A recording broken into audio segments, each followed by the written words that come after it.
Really, people use the term agents as a shorthand for AI agents. So there is an implication that there is an intelligence. But another perspective is that these agents, in terms of like, how does somebody use this? Somebody says, I want to optimize my yield, and I don't want to have to stay on Twitter 25 hours a day to figure out where those opportunities are. That person is just using a product. Hey, welcome back to another episode of the Talking Intentionally podcast. Today we're speaking with David Schneider from the Lit Protocol team. We talk everything intense and solvers, so I really hope you enjoy this podcast from someone who's super aware of this nascent industry. Take care and let me know of any feedback you have in the comment section below. Hey, David, thanks for taking the time to speak with the Talking Intentionally podcast. We love talking to everyone in the agents and intent solver space. So Amazing. we'd love to know a little bit more about, you and Lit Protocol. And, without further ado, we'd love to hand it to you. Awesome, Jacob. Delighted to be here. Yeah, it's definitely an extremely exciting topic. Um, yeah, just to introduce myself. I've been in the startup space for over a decade. My first company was a SaaS business that was acquired by LinkedIn in 2017. Have been in crypto full time since then. Started working on Lit Protocol in February of 2021. We're now about a 20-person team. The underlying primitive is a programmable, decentralized secret management network, which has a number of different use cases, and there's certainly plenty to talk about in terms of the security and the architecture there. And I think especially related to this conversation, the where a lot of activity has been as of late is in the context of agent wallets and how to give LLMs and machine intelligence authority over something that a user wants to be accomplished, like making a crypto transaction, for example, in a way that is user owned and user controlled and generally unruggable. Um, and Yeah. so a lot to get into there, but super Well, delighted to be here and talking about the future of the web. for sure. And before we even get super started on this agent meta, how would you define agent? I feel like it's become this huge talking term. And like when we started talking about agents like 6, 7 months ago, less, harder pitch than it is now when speaking to people about what it is. But Yeah. love to hear how you define it and like what do you see as an agent? Yeah, I mean, we can look at it, I think, from a couple different perspectives. We could look at it from the perspective of an individual, a crypto developer, or an AI developer. Probably like the clearest way to think about it is as a product. And so as a product for an individual, an agent has three components. It has a brain, the LLM, the machine intelligence. It has memory and context, so it like remembers you and knows the type of things that you're interested in. And then it has tools. And tools are the ways that the LLM can reach out to systems that are not contained within the LLM, like moving from this kind of phase one where these agents deliver information like AI XBT or Claude or ChatGPT to agents that do things on behalf of people. And so from the perspective of cryptocurrency and DeFi AI, um, and the perspective of the blockchain in general, we can start to define the agent as the key pair. And that's really the design sense that we've had in developing the lit agent wallet, which is to say, from the perspective of Bitcoin, from the perspective of Ethereum, from the perspective of Solana, there is no difference between something that is an agent, something that is a human being, or something that is an organization. So it's a bit like asking, like, what is a human? Is it the brain? Is it the relationship? Is it the thoughts? Is it the sensibilities? We get in a similar type of kind of esoteric conversation with what is an agent. So it's definitely useful to kind of put it in the context of a use case. But yeah, I would say the three big ones are the LLM, the memory, and the tools. So do you think, one thing that comes up a lot with agents, for, especially for us in this intent solver space, is people kind of, exactly what you just said, where it's like, when they think of agent, they are kind of sometimes thinking of specifically AI. But do you think it has to be AI, or do you think a click worker in the Philippines who does actions based off of what you said and has, verifiably done the actions that you've said would also be considered an agent? Like, how do you view that, that conversation going on, especially in the intent solver space? Yeah, I think generally people use the term agents as a shorthand for AI agents. So there is an implication that there is an intelligence. But another perspective is that these agents, in terms of like, how does somebody use this? Somebody says, I want to optimize my yield, and I don't want to have to stay on Twitter 25 hours a day to figure out where those opportunities are. That person is just using a product. Like look at Facebook, for example. They've been using LLMs for over a decade to optimize the news feed. But the perception to somebody using that system is this is a product that I use that some aspects of it are algorithmic, some aspects of it use LLMs, some aspects of it may have a human worker to fulfill something. So in a nerdy specific way, we could say, oh, that's not an agent, but in a general kind of perception way, it seems totally appropriate to put it all into the agent bucket.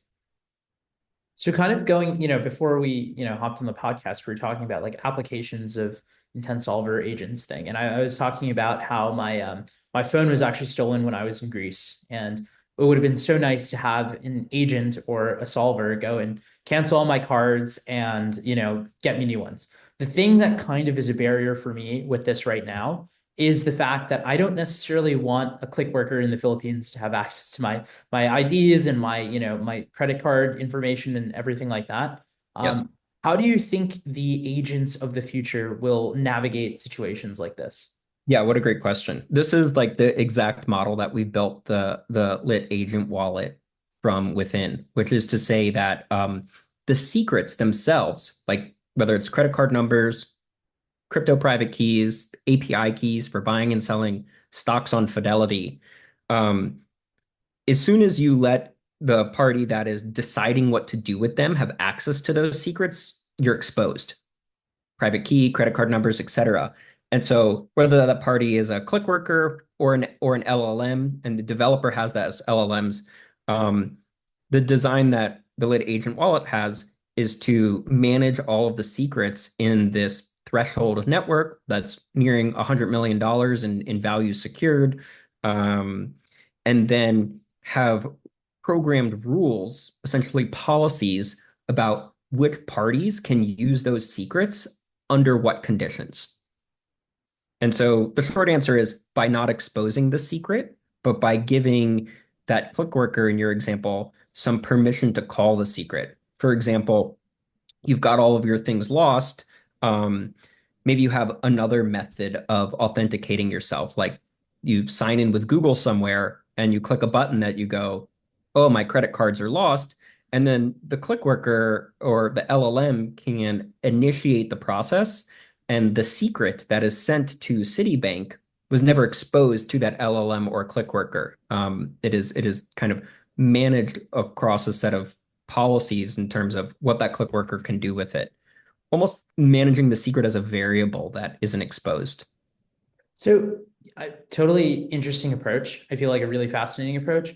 I do genuinely think, though, when you go to like the general public, we live in a world that's so reliant on like social proofs and heuristics from like fancy brands or whatever. Like, so how do you bridge the gap for someone who is, in that situation where they want to get all their credit cards replaced, but they're so accustomed to either speaking with a human that's a representative of large organization like Citibank or Chase or whatever, to understanding and accepting that cryptography, like using forms of cryptography and, like agents could potentially be a way to do this a lot faster and a lot more efficient without giving up privacy or, the loss of your potential most secret items. Yeah, I mean, it's like a pretty standard adoption curve, right? We have early adopters who are focused on a specific use case. I think people are looking to DeFi AI as the method to kind of like showcase that, look, an agent can do things on behalf of me in a secure way. So where we are right now is like at the end of January 2025 is agent tools for the most part acting as just wallet interfaces we haven't seen too many examples of agents signing transactions with humans out of the loop. We also have yet to really see too many examples of agents signing transactions on behalf of groups, on behalf of DAOs. And so the articulation and the infrastructure that we've created with the agent wallet over at Lit is to have the authority designated as an NFT.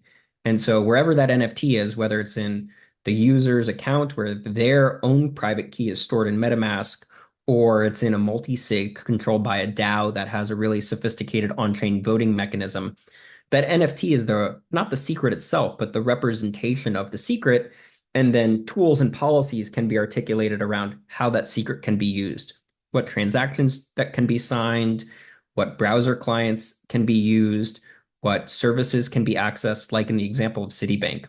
So to get to I click a button and I have my credit cards replaced with Citibank. There's still a lot of infrastructure that needs to come together for that to happen in a really coherent way. You need to store things like your home address in terms of where to ship the new card. You would need to be familiar, like this would be its own product. You would need to be familiar with what is the interface look like in terms of where you submit those details. Probably the right move there is to run a headless browser in a TEE, which is something that we're working on over at Lit Protocol, um, such that you can have that LLM do that interaction. There's also an opportunity to have a click worker select the fields if you don't want to do that through an LLM, and then pass that into some kind of secure computing environment to then have the secrets filled in algorithmically. But I think the short answer is that trust builds over time. It always does. There's people who are really excited to try new things, and some of those people will be extremely handsomely rewarded, especially as it relates to DeFi AI. And then slowly but surely, the zeitgeist changes, the thought bubble moves over. Insert your metaphor for cultural change. Um, and then the other thing I think that kind of complements this is what we're seeing with the agent web is, like, to put it dramatically, is the death of apps, moving to an era where there's just one app. There's the agent app. It's kind of like the movie Her. You say, replace my credit cards, do dollar cost averaging across cryptocurrency, uh, buy Tesla stock, order a bunch of donuts for my neighbor. It's their birthday. Um, and then that intent is then solved either with click workers or algorithmically, but without exposing the underlying authority, which is to say the underlying secret. Um, and just to kind of tie this together, which is to say that, like, authority on the internet is always represented by a secret, whether it's a password for your social media, a private key for your cryptocurrency, or an API key for your Fidelity account. Yeah, I mean that vision is exactly the vision that Axel has. So, in terms of just like, adoption and stuff, what do you think the timelines are for this? Do you think we're moving to, obviously agents are all the rage right now, but as with crypto in particular, we are aware that the world moves through fads and cycles. How Yeah. far or like how fast do you see adoption happening, and when do you think we'll have like what do you think would be a catalyst for the agentic future? Yeah, I think we're probably a couple months away. Could be totally wrong about that. The timing could be totally wrong, but it's just software. It's just wiring together software. And I think what we'll see as the catalyst is just one of these, let's call it like agentic funds or DeFi AI agents, just producing outsized returns for people. If we look at it through like a purely economic lens, that is the thing that has driven every wave of enthusiasm in cryptocurrency, whether it's from like the Ethereum ICO era. People started getting hilariously rich and their friends wanted to get involved. The same thing happened a little bit with NFTs. Now it's much more sophisticated and a little bit like less speculative on the surface, with an agent that buys and sells cryptocurrencies, essentially invests on behalf of an individual or an organization. Um, but as soon as somebody's able to show, check out my new car. Oh, how'd you get that new car? Well, I've been using this trading agent.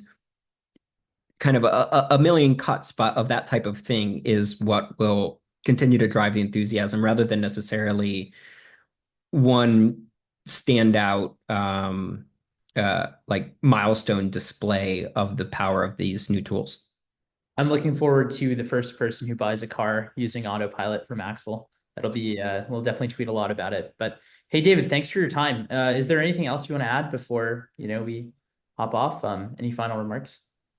Yeah, I mean, I think I guess like one conversation and one thing to kind of just like mention is that at the design, because designing something for user ownership and user control, certainly there's like the technologies that are used and how those are articulated and plenty to get into there. Um, but then there's also the fundamental design of and it requires a bit of a step back of like recognizing that an agent is not the person. It is a separate entity, and being able to kind of give agents control over secrets is at the core of our work. And I definitely look forward to working with you and the Axel team on bringing this future to light. Yeah, for sure. And hey, thanks again for your time. Definitely a very cool space to be in. I think it's, almost integral to getting to that agentic future. It's being able to trust, it seems like Or that's, one of the most important things probably in life, not just crypto. But thanks well again. said. Yeah, thanks again for your time, man.